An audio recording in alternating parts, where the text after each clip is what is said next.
Hello friends, আমার channel the fresh রেসিপিতে আপনাদের সকলকে স্বাগত জানাই।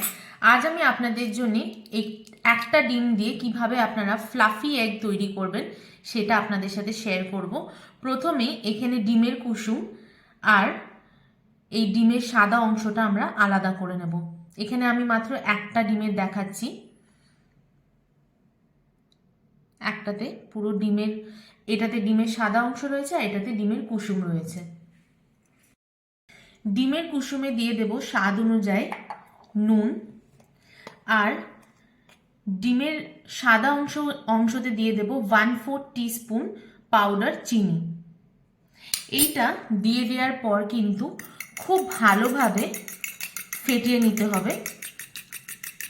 এটা প্রায় 10 থেকে 15 মিনিট ধরে কিন্তু ডিমটা ফাটতে হবে।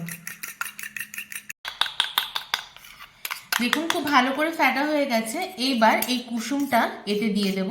কুসুমটা হালকা আমি ফেটিয়ে নিয়েছি। কুসুমটা দিয়ে দেওয়ার পর এবার ফাটাবো না, এইভাবে করে একটু মিক্স করে দেব। এইখানে একটা প্যানে আমি তেল গরম করে নিয়েছি। এখানে আমি সর্ষের তেল নিয়েছি, দিয়ে যে ডিমটা ফেটিয়ে রেখেছিলাম সেটা আস্তে করে দিয়ে দেব।